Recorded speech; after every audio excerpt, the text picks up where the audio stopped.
Hey everybody, welcome to Castle Hives. Brian here.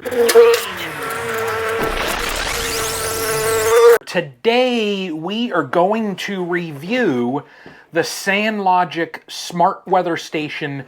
This is the SA9. The box looks like good condition, so let's see what is inside of this box. What's in the box? Now, opening up the box here, we can find, well, look at this.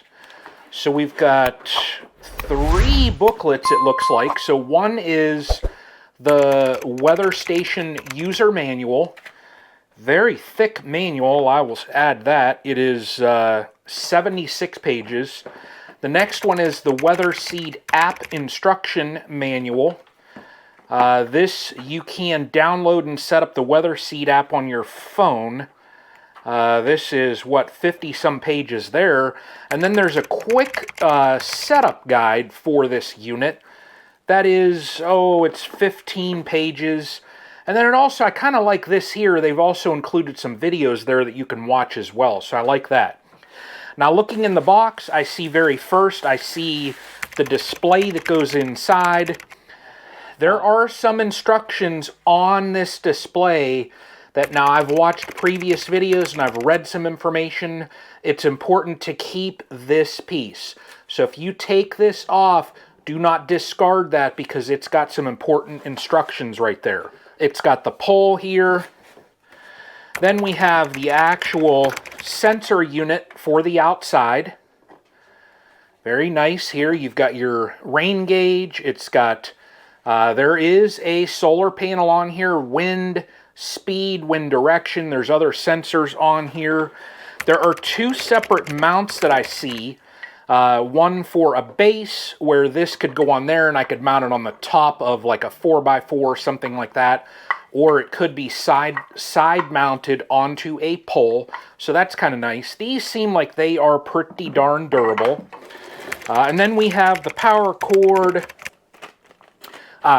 Here is a coil filter that goes inside of your rain gauge, so that way it keeps debris out of that rain gauge. I do like that. And then we've got a screwdriver with some screws here. All right, there we go. Now, I am just going to go by the quick setup guide for this. Now, it says step number 1. So let's get this put together. It says to locate the battery door on the bottom of the transmitter. Remove the retaining screw on the back of the sensor.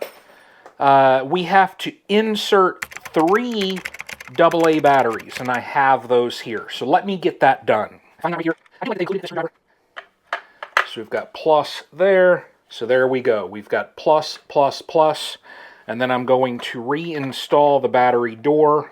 The integrated outdoor sensor LED will illuminate for 3 seconds and then blink every 16 seconds. And that is right here. It says if it does not, press the reset button. That is right there. So I'm going to push the reset button. There we go. We got a blink. Plug in the display console. Now I'm going to set that off to the side over here. Got my display here. You plug that in. There we go.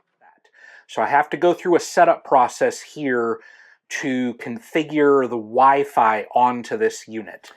Now to configure the Wi-Fi and that on here, I have the app opened up and it's telling me, so step 1, I added it. Now press and hold the min-max button for 3 seconds. I'm going to locate that over here. So the min-max for 3 seconds.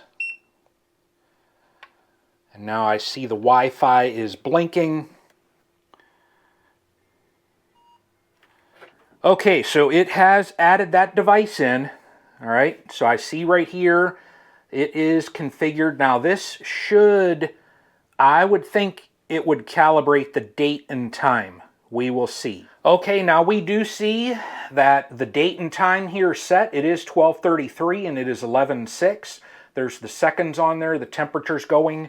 So we have to get the sensor unit now attached or bound to this display. All right, so I installed the sensor array. It is out here. You can see the wind control or the wind speed, It's working, direction is working.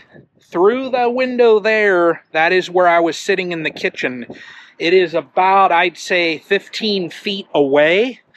And the unit, I'll be honest, I had to take, and we see the wind speed there working really well, but the unit itself, it took a half an hour or so for it to sync.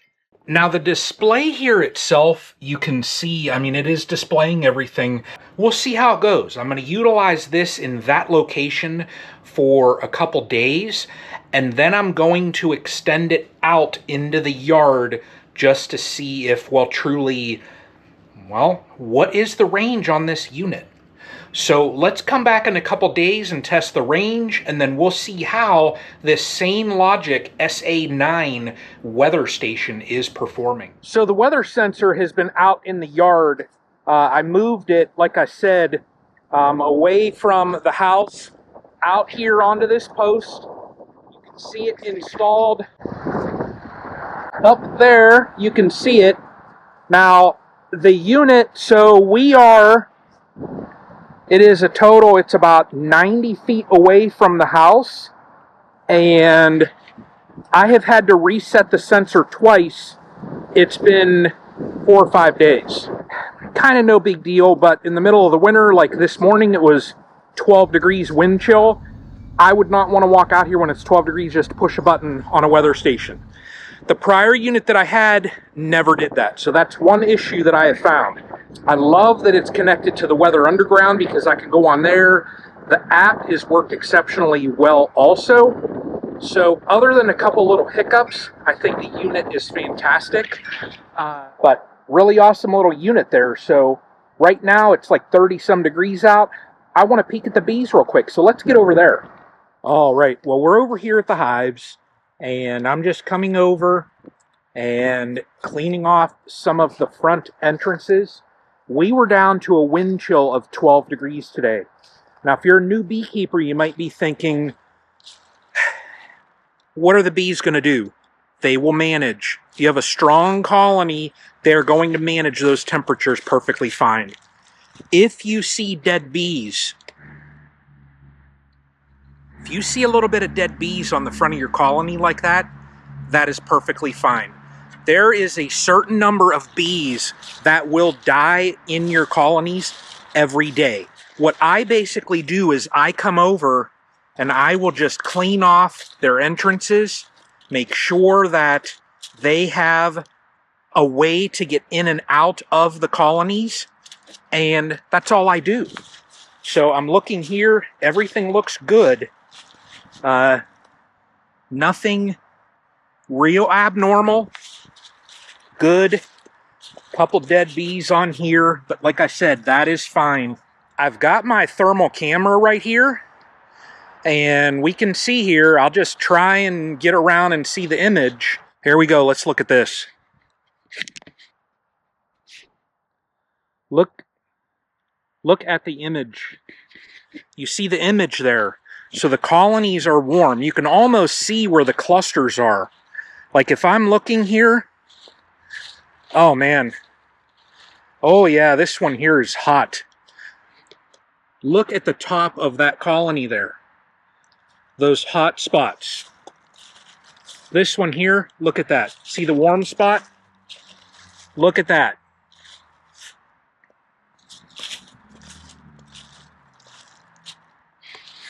So you see the heat pattern there. The bees are fine. They will manage. They manage in trees. They're going to manage themselves in those hive bodies.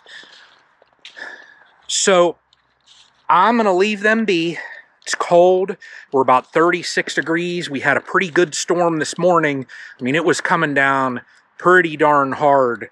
But if you have done the work up to this point, these strong colonies are going to manage. So I do want to say thank you for the weather station. Really like it. Other than that one little glitch, but I like it. So I got to get used to it.